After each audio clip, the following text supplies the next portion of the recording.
Welcome to Expanding Your Search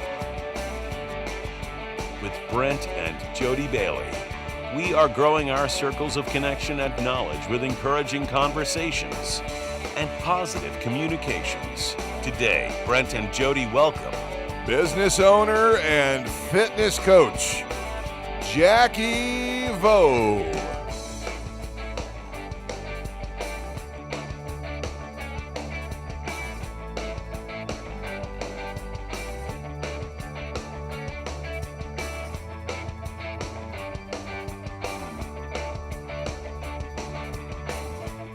And now, here are your hosts, Brent and JVoFIT. Hey everybody, welcome to Expanding Your Search. It's Brent Bailey. It is Monday. Hopefully you're having a good start to the week. I know that we always kind of dread Mondays, but the kids are back in school and things are progressing nicely into the fall season as we are here in the middle of October already, and I guess trick-or-treat day is right around the corner. And we just celebrated 9 years of the church we pastor in Orlando. I'm going to head over to the control booth right now where Jody is sitting by waiting to join me. And we just celebrated 9 years yesterday. We did. We really did. And it's just amazing it's been that long. It feels like we just moved there. I mean, just like... I know. It does. It's just so amazing. I mean, and you know what, though? When you look back and you get to the anniversary, it does feel like it's been fast. But when you look back at some of the, like some of our pictures and stuff that we were looking at, I'm like, oh, man, that feels like it was a long time ago. Really. I mean... It's such a weird place to be in. It is. You think about how little our kids were. Yes. I mean, Peyton was bald. Yes. Pretty much. He was only 1 year old. He was about a year and a half. And Preston was 5. I know. It's crazy. And now when you talk to Preston, it's like, hello, Dad. I know, exactly. And Peyton our viewers have seen him and heard him. Super athletic, and just, it's amazing. Yeah. So anyway, it's always fun to have an anniversary and another milestone, and we start year number 10 today. Yes. So we're in our 10th year of pastoring a church, and it's really something to look back on. So happy anniversary. Yes, happy anniversary to you and to all those from Direction Church. Yeah. It's funny because we are in today's show, we're actually going back further than 10 years to when we were youth pastors in Oklahoma. Yes. And we had a family in our church. We had Johanna on a few weeks ago. Yes, we did. And she's just one of many of the success stories of kids that we've seen raise up and do something. Today is another one. We had a family in our church of we had all 3 of the girls. We had three of the sisters, and their parents were very involved in the church. And we actually bought a car from him. Do you remember when we bought a car from Greg? Yes. So we were Mercedes? Yes. Yeah. And so we have always just had a great relationship with the whole family. And JVo, who used to be Benedict, is going to be here today to talk about, being a young businesswoman in this day and age, but also her fitness program that she's helping coach. She wrote the workout that you and I and Preston do 3 days a week in the gym. And so I'm really excited to get to talk to her. She's doing a lot. Listen, we could have that entire family come on the show. We really could. And all 5 of them could say something special. Exactly. So. I mean, because all 3 of the girls were super involved in youth group, and they just haven't stopped in, what they're doing. They're very driven, driven girls. Totally. And Michelle's leading worship around the world. And yes. Vicky was our nanny for a while and watched Peyton, and she's also into the fitness thing as well. And she's just, they're all 5 of them are just extremely special people. So we're excited to have them on the show today. Yes. So Jackie will be out here in just a little bit. But first, before we get to that, what's going on around the world? Today is Columbus Day. Oh, it is. Did you know yes, that? It is. I forgot. I was like, until looking up the day, I was like, oh yeah, it is. It's Columbus Day. Yes. It popped up on my phone. And there's a movement out there trying to get rid of it, and all kinds of things. It just no. You know what? I don't know. I'm not going to say anything else because we don't really want to do that. But today we do celebrate the day that Christopher Columbus landed in America. It was in 1492. 1492. That was Columbus sailed the ocean blue. That's right. And so that was almost 300 years before the United States was formed. Exactly. So so a lot of. It's not really. I want to say there used to be. I think we had school off on Columbus Day. We used to, yes, we did. But our kids. No, they don't really recognize it as a big deal anymore. They don't. So, and I always look forward to a day that the kids get to be off school. Yeah, well, they were just off for fall break, so. They were, yeah. Anyway. So happy Columbus Day. All right, happy Columbus Day to you. What else is going on? Today is also. It goes right alongside Native American Day. Yes. And though this is it's National Native American Day, but there's probably not as many celebrations in every single state. But they do really emphasize celebrations, different things going on in states like California and South Dakota. And I say that because that's where I'm from. And I'm sorry, my family's going to be disappointed. I don't remember which Native American tribe is in my blood. But well, it's funny that you say that because yours too. On the Bailey side, yes. my great grandfather Harry, his wife Marthy as they called her, Marthy Short. I believe it was either her or now I may be off. I might be meaning my great. It's either my great grandmother or my great grandmother. Was a full-blooded Cherokee Indian. On your mama's side, correct? No, on Papa's side. Okay. The Bailey side. The Bailey side. They were full. Okay. She was full-blooded squaw, as they say, and so it is in our blood as well. And So I'm pretty sure I'm wrong on that. It is the great. Okay. And so anyway, it's a great Heritage Day. It is. We lived in Oklahoma for 11 years, probably longer than that if you Yes. combine all the time we were there for school. More like 13 to 15 years lots we of lived years. there. That's the capital of did. the Indian Nation. Yeah. Is in Oklahoma, and of course you can't turn your head without seeing some kind of reference to Native Americans and the heritage that they bring to the table, and we Their know cultures and it's beautiful. Absolutely it really beautiful. is. My aunt, my dad's sister, my Aunt Lois, who didn't she made I think the groom's cake for our wedding or something. She made something. I think that's what it was. She actually goes and serves one of the tribes in South Dakota, and she has for years. And she's in her 80s, but she's very committed to doing that. So, well, happy Native Americans Day to all of those who are of that heritage. Yep. And those are the rest of us who are celebrating. Well, I guess we are of that heritage. Yeah, but we are. Those are the rest of the country that is celebrating it today because this country is what it is because of them. So, all right, let's move on. What else? Today is also just kind of taking a little break into the food is Sausage Pizza Day, which you like sausage. You like sausage on your pizza. No, I don't like every kind of sausage. Right. I only like the real Italian sausage. The real Italian sausage. It's funny that you say that on a day like today because there was a poll released on Food Beast, which is the most hated food brand in every country of the world. The most hated fast food brand in every country of the world. All right. Well, topping the list of the most countries that hate a certain, it's really kind of heartbreaking. KFC was number one. There was 14 countries, but now they're usually small. 14 small countries listed KFC as the number one hated fast food restaurant. Interesting. Now, the bigger countries, they didn't, but the smaller countries did. And then Wendy's was second with 11 countries. Really? Yeah. Their burgers are good.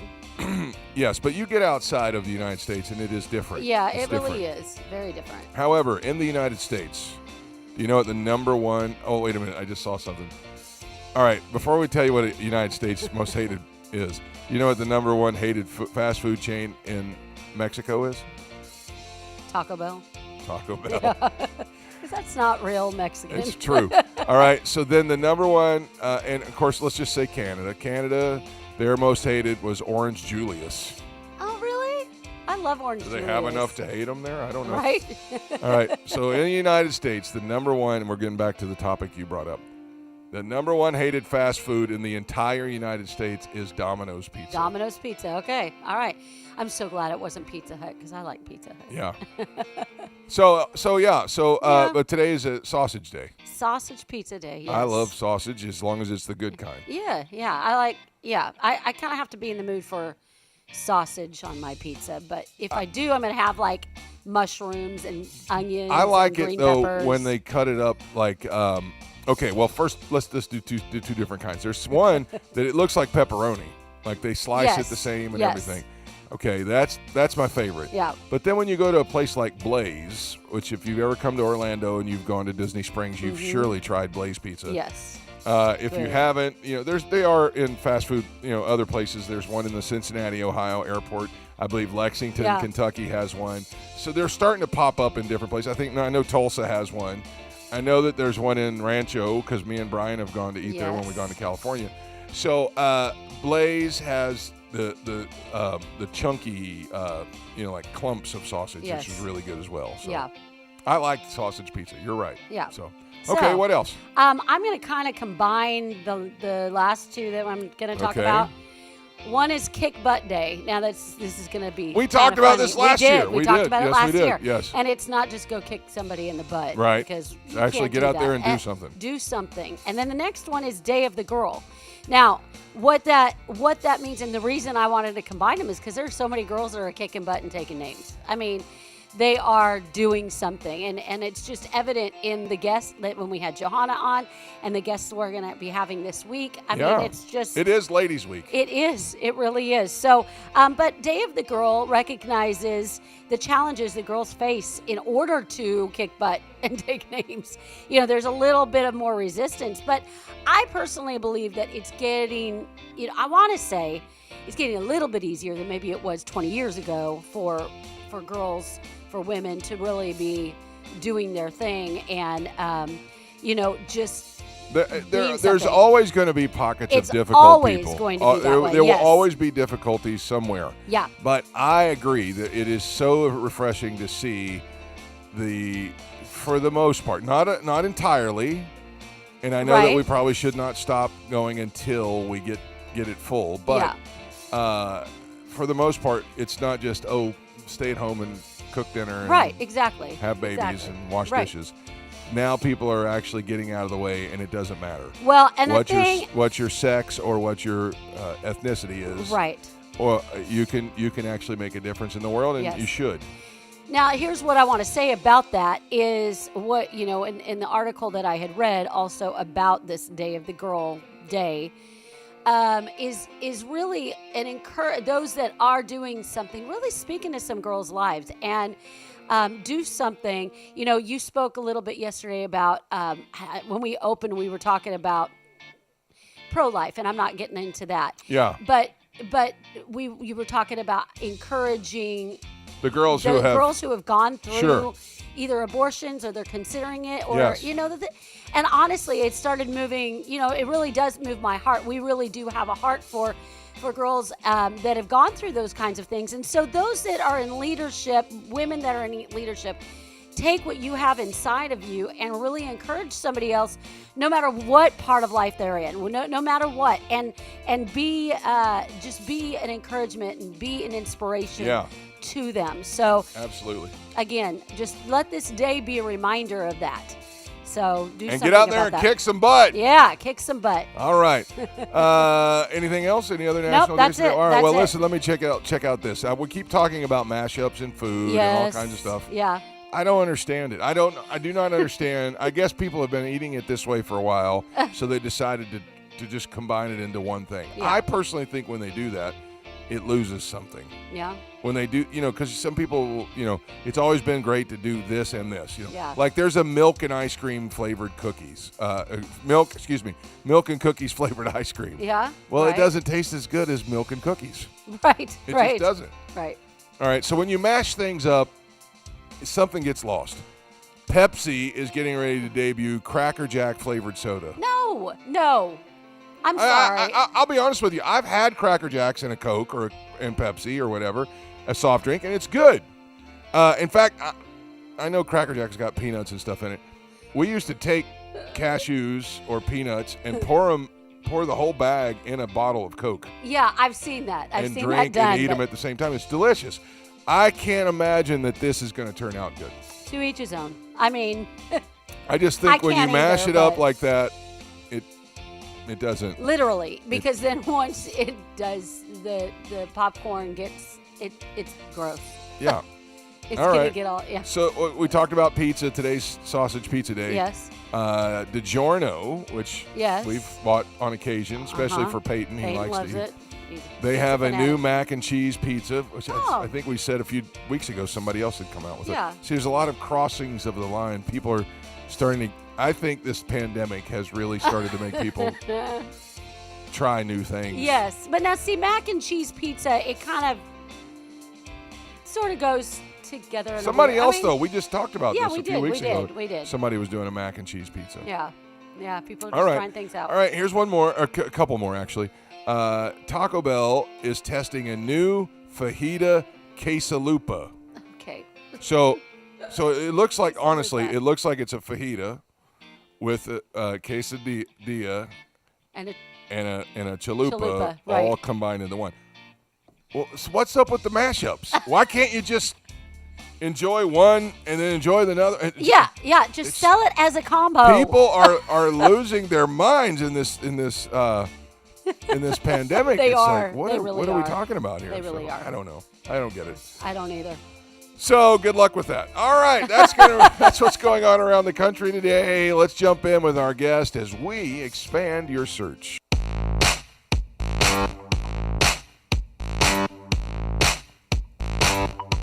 My guest today is somebody who I have had the pleasure of knowing since she was in junior high.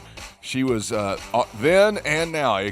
She was very comedic. She was very creative. She was this fun-loving little girl in the youth group that we were her youth pastors for. And she was absolutely the best at being a costume creator around Halloween. And you're going to see why in a little bit. But every year we would have this, in the youth group, we would have this fall season, Halloween, trick-or-treating costume contest at the youth group.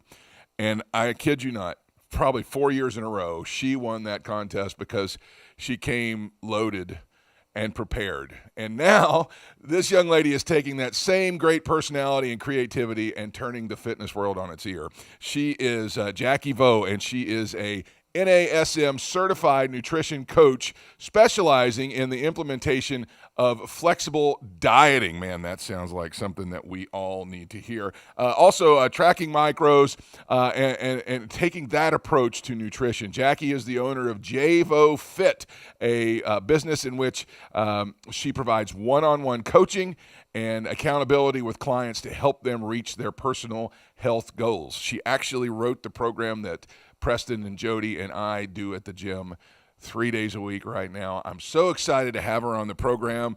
It's one of our kids. This is JVo, everybody. Hey, Jackie, how are you? Good to see you. Hi. Good to see you, Brent. What's going on? Oh, I'm just gearing up for Halloween. I'm sure. The costumes and the nutrition. I might just have some candy. I've got to stock up. Oh my gosh, are we allowed to have that? Okay.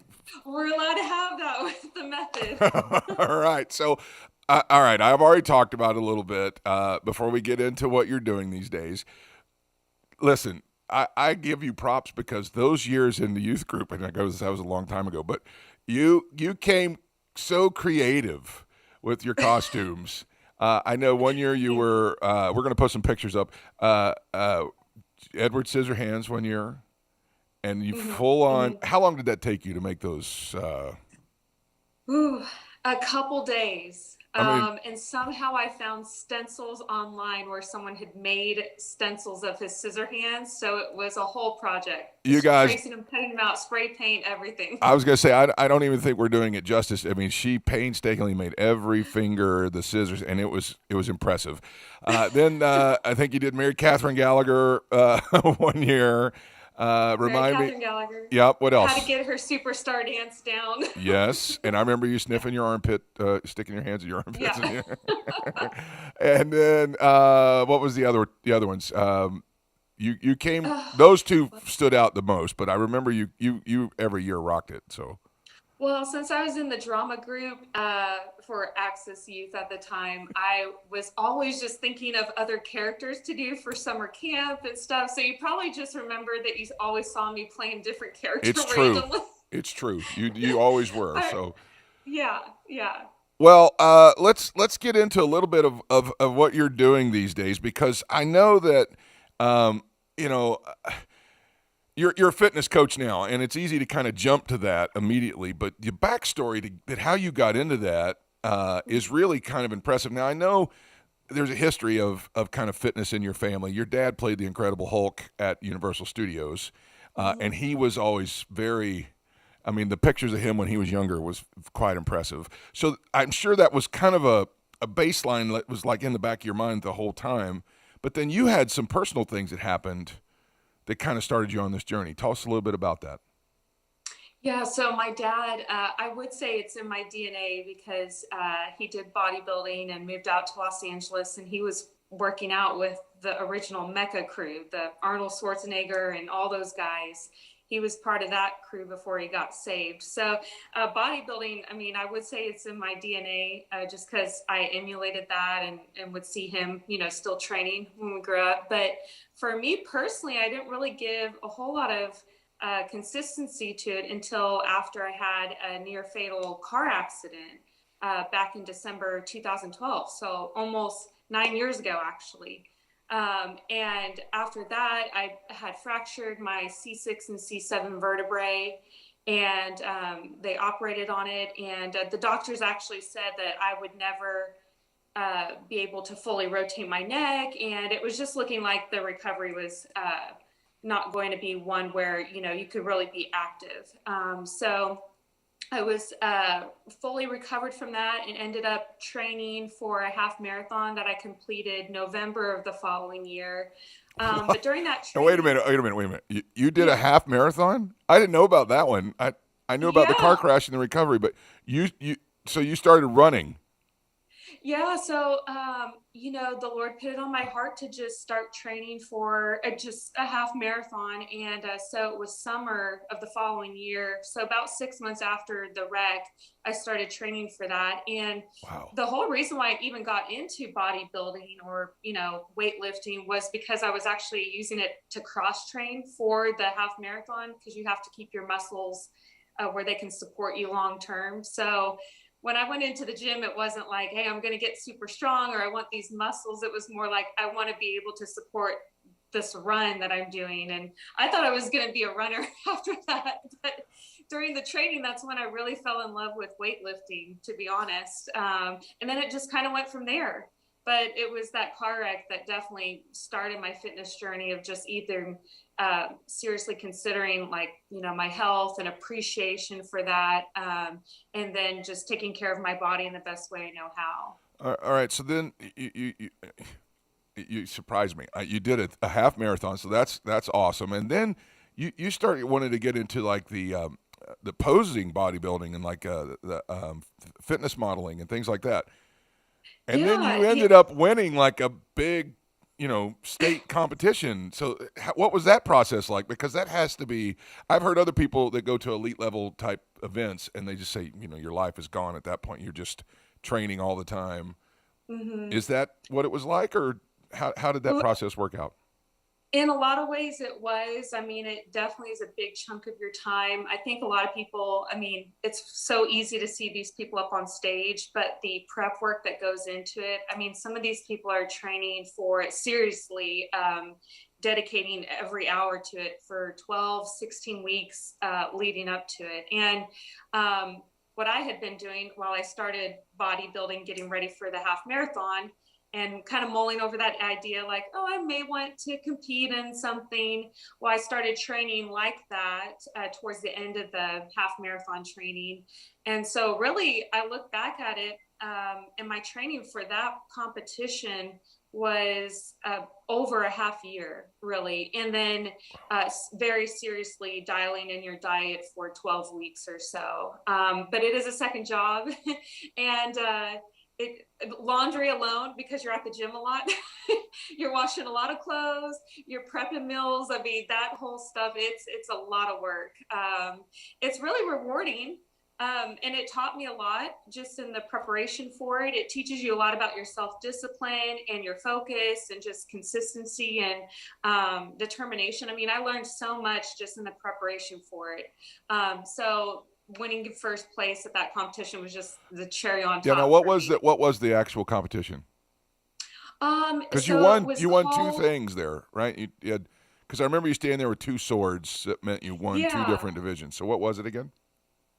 So they have a category. It was the NPC division, which is a division of like amateur bodybuilding, which if you place well enough and do, national shows, you could get your pro card is what they call it, and then compete on a pro level. So on the NPC level, this was a national qualifier. So I could have gone on to compete nationally for my pro card. But the 2 categories I competed in were just the main open category, where everybody that was ranging in my height, and they kind of have height limits on it for girls. I competed in that division, but then I also competed in one where it was like your first time. So those usually the judges will cut you a little bit of slack on or something when they're judging you. And that's more geared for people that are just entering, and maybe they're not really wanting to qualify for nationals. They just kind of want to dip their toes in. So I said, I'm going to sign up for that, and, might as well. And then I'm also going to go to the open class and compete in that category with the rest of the ladies. All right. So now, folks, this journey gets a little even crazier after all this. But I want to before we jump to that part, I want to ask you this, because some people, have thoughts going, when they're going through these seasons in their life, and they kind of have a thought like, oh, wouldn't it be cool to be able to go and compete in a bodybuilding contest or something like that? But to take that next step and actually follow through and do it is a huge hurdle that most people never. I mean, it almost gets never out of the. Wouldn't that be nice?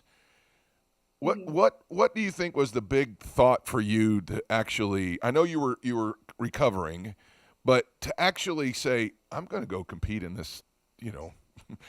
Something. I mean, it's just such a small select few people ever get to do that. What do you think that? What was the big thought for you that made you cross on over? Oh, that's a good question. The way I've been wired, and kind of like how it's in my dad's DNA, is we just, I would say we have a certain tenacity. So if I have a thought and I'm determined to do something, then I will definitely set a plan to implement it and follow through.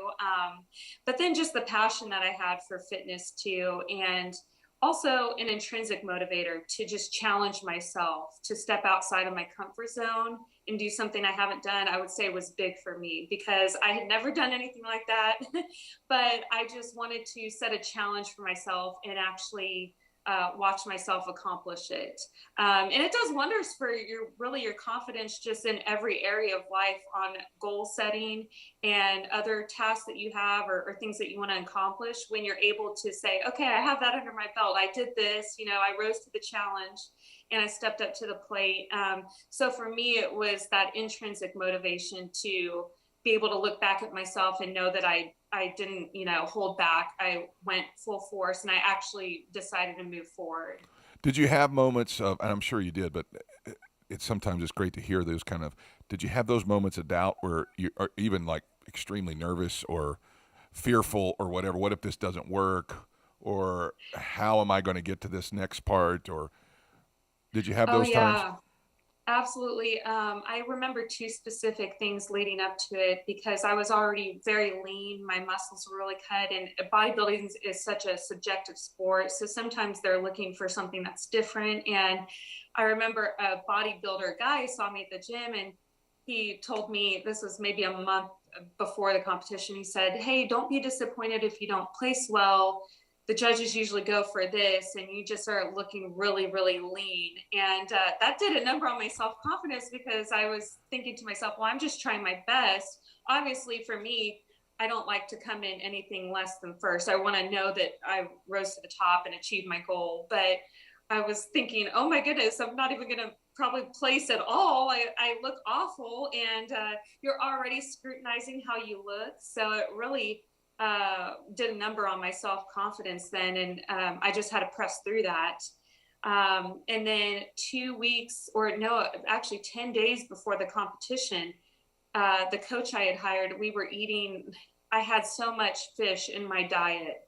And the fish actually, I believe, created some mercury poisoning for me because I was sick like 10 days before the competition, to where I was like thinking maybe I'm not going to be able to compete because I was so ill. I could not make it to the gym. I was laying in bed. Once I cut out the fish, that kind of fixed things. You know, I alternated other stuff for my own self. So that kind of fixed it. But I look back and I was thinking, wow, that was so close to the competition. That's not the time where you want to make any major changes. You want to be dialed in completely. And so 10 days before, I was laying in bed thinking, oh my goodness, I have worked this hard to be sick, you know? Yeah. So that was a big challenge too. And then you just go through mental struggles throughout it. There will be good days, and then there's, you know, some really tough days, and you just got to power through it and keep your eye on the end goal. Yeah. Okay, so you win this contest, you fight through all of this to get, and you win, and then your health takes another just like huge U-turn on you, and you had to go and fight a disease. What happened there? Mm-hmm. Yeah. So I was diagnosed with an autoimmune disease, which is, they called it ulcerative colitis. It's similar to Crohn's. And I don't have a history of it in my family. So my own personal thought was because my diet had been so rigid for so long that my body was then attacking some of the things when I was eating normally again, because I started introducing normal foods back into my diet and everything. And I never had any problems before this. So that's kind of the conclusion I came to on my own end. There's really not a whole lot of studies that have been done on the origins of things, but that was difficult for me because I couldn't really have strength to make it to the gym. I was on bed rest quite a bit. And then I ended up being in and out of the hospital a couple times for some transfusions, just because I had lost so much blood, and I was just very weak. So they were giving me nutrients that way. But yeah, that was an incredibly tough time. That was the biggest challenge to get through yet on my fitness journey. Wow. Well, I'm setting all this up, folks, because the reason we're taking our time to tell you this part of it is because Jackie went on and obviously you can see her sitting here. She recovered, and now she has become her own certified coach. She got certified with the NASM, and she is actually has an extensive client list. That meant you had to branch out and you got to go do something you never done before again, and that is to become a licensed fitness instructor with licensed, incorporated, state thing, licensed by the state, and you become an actual business owner. I know, because we've had to do that ourselves. That process alone is enough to make you want to pull your hair out. But yeah. Were you able to lean back on some of this old success that you had in order to take you on to the next level, and walk us through a little bit of what that journey was like? Yeah, so after I had recovered from the autoimmune stuff, I started having a real, actually personal interest in my own nutrition and health. I kind of felt just motivated to take it back in my own hands. And the diet I had been on for preparation and stuff, I knew that's not something I could carry through long term. So it was really 6 or 7 years ago after that I started really diving into just what makes up things in nutrition and why we follow certain stuff, or, you know, why people promote different foods versus others. So I stumbled upon flexible dieting and I just got passionate for it. So I ended up just totally changing social media pages and stuff to promote flexible dieting and this method and kind of create awareness, because at the time it rolled out and really got popularized, it was very controversial among the fitness industry. A lot of people, especially coaches, you know, they didn't want to promote it because of the fun foods you can eat. You know, it was frowned upon if you ate a Pop-Tart, or in my, you know, experience, a toaster strudel or something. It was just giving a bad rap to fitness. But then I started learning about, you know, just the nutrients and how you can manipulate certain like macros or calories and implement the flexible dieting method in order to achieve your fitness goals. And that was the method that for me personally, I said, I can follow this for life. This is so easy once I had it down. And then eventually it just kind of turned into this thing where I ended up helping people that you've had on your podcast that I grew up with. And then some of their friends. And then, you know, I started thinking about it. And the more I thought about it, I said, okay, this should actually be more of a business. I mean, why not? So I went ahead and just filed the paperwork and went through that process. And then I actually told myself, okay, I actually want to have training so I can have a license behind what I do. So that way, at least, you know, when people think of coaches or people selling services like this, they know that they're getting someone who's actually done their homework and went through courses versus, you know, hey, I prepped for a fitness competition 7 years ago. So that was really the motivation behind that, is I wanted to make sure that people, when I do help them, they have a confidence that I know what I'm doing and that I can actually help them get their goals. Yeah. And she has a degree from the University of Oklahoma as well. So she's not like, you know, just some hayseed that's like, hey, I'm fit, come listen to what I have to say. She's business, right? That's what your degree was in, business? Similar. It was marketing, but same type of thing, marketing, communications. Yeah. So we got a lot of business classes with those degrees. Okay, so let's talk about the program just a little bit, because we don't want to give everything away. We want everybody to come see you and actually take part of your program. But I hear you talking about Pop-Tarts and toaster strudels. And it's so funny, folks, that she because she was a marketing major, she knows how to use social media. And so I feel like every time I open up Instagram or Facebook, your story's like continually refreshing, because you're posting so many things from your clients. Love portraits with toaster strudels with the hearts around them, and cooking tips and all kinds of things like that. Can I just eat junk on a diet like this? No, that's a good question. I get asked that a lot, actually, with people who are just figuring that, you know, out, and that flexible dieting is a thing. It does allow you to be able to get some of the treats and the stuff that you like in your diet. So I have a big sweet tooth personally. And I tell my clients there's one thing I've got to have every day, and that's a toaster strudel before I, you know, go work out at the gym or whatever. I never want to ever get rid of that in my diet. So no, you can't just eat junk. I couldn't have 50 toaster strudels, but the method I follow does allow me to have, you know, a toaster strudel. I get, you know, a cookie at night if I want. It allows me to still find that balance and enjoy foods, but also I have a lot of healthy stuff in there too. Can you get really fast results just from adjusting your diet and having nutritional goals, I guess?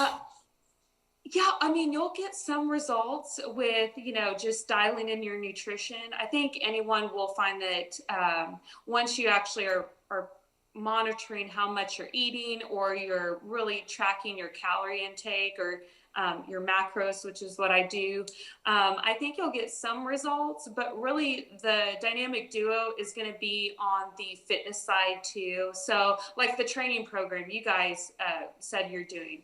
That's awesome, because you're consistently working out and resistance training, and you're developing muscles. And then a lot of people, they want to look toned or, feel fit. And that's going to come with developing the muscles and then your nutrition that supports the muscles you've developed. So really it takes both and being consistent in both areas to get some good results. Okay, before we let you go, folks, this is JVo. She's a certified fitness instructor and trainer, and helps you with your diet and all kinds of things like that. Before we let you go, as a young woman and starting off in your own business, in the day and age we live in, I'm giving you kudos because I think you're using the social media aspect and your marketing just so well. But what encouragement would you give somebody else in your age bracket? I'm not sure if that's the right terminology, but somebody young starting out, really getting going. What's the big encouraging factor for you to help them along?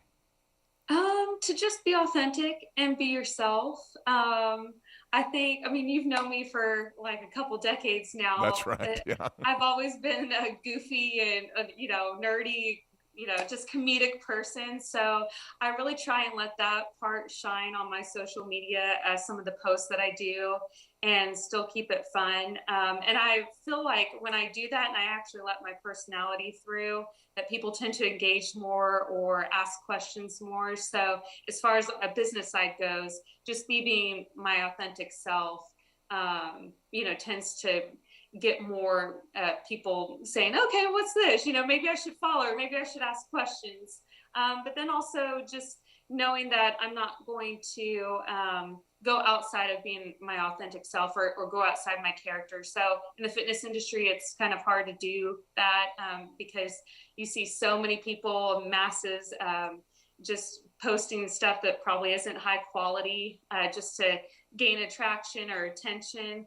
And I decided when I'm doing that business on my pages, that's just not something I'm going to do. I want to make quality content and engaging content and stuff that's actually going to benefit the people that view it and are looking into it. Yeah, when I watch your stuff, I see you doing a night with a fusion drama group. I'm like, she's doing a skit right now. She's still the same person that I've known since she was in junior high. So, yes. When you ddid the, answering the questions thing and the walking the dogs and all, I'm just like, she's the same exact person that I've always known. And it does work, and we're super proud of you. Jody and I talk about you all the time. You. Again, like I said, our feed seems like the stories feed is always you. So we're always like, oh my gosh, she's doing something else. So super proud of you, super happy for you, folks. If you'd like to follow along Jackie on the journey, or actually maybe perhaps become a client, there you can go to JVo Fit. She's on Instagram at JVo_, and that's a 0. And then on Facebook, she's at JVo Fit. And she is looking for clients, so she's really good about returning messages. We've actually been able to send her questions, and she answers every time. And people say, "Well, it's because you know her." I've heard other people say the same thing about her and her services. So, Jackie, thanks for coming on. We're super proud of you, and wish you nothing but the best. And tell your sisters and your mom and dad hi for us. We think about them fondly often. So I will. We love you guys. Have a great rest of your day. Thank All right. You too. All right. That's JVo, everybody. And now let's stop for directions.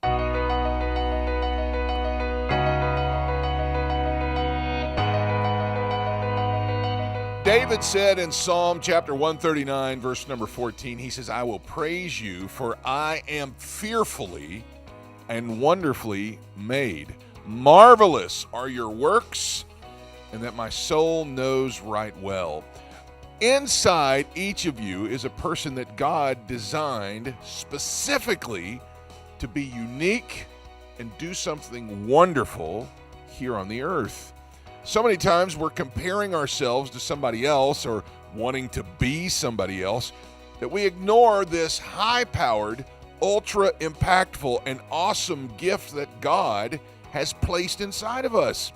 Today, as I was listening to Jackie's story, I heard her say, and I can testify, that she is still the same person using the same gifts that she's always had inside of her instead of trying to imitate somebody else in her field.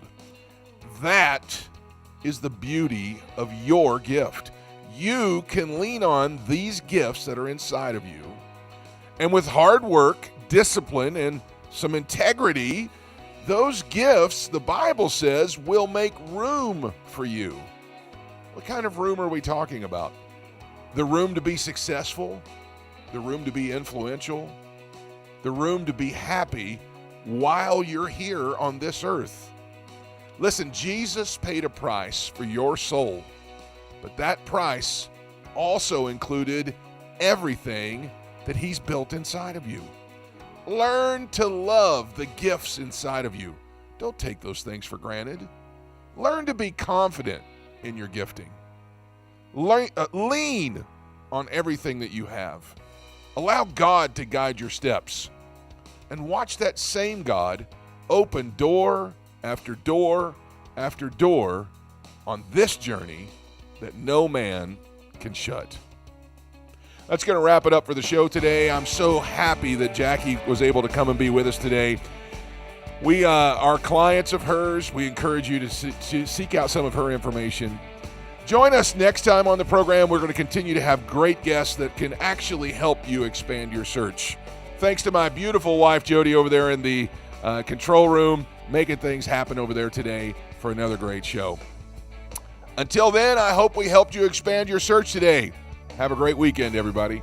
Thanks for joining us today. Connect with us on @expandingyoursearch on Facebook and Instagram and @expandingsearch on Twitter. Relive any of our episodes on YouTube. We're available wherever podcasts are found, including Spotify, iHeartRadio, Apple Podcasts, and Google Podcasts. You can also download the Direction Ministries app on iOS, Android, Apple TV, Roku, and Amazon Fire. Take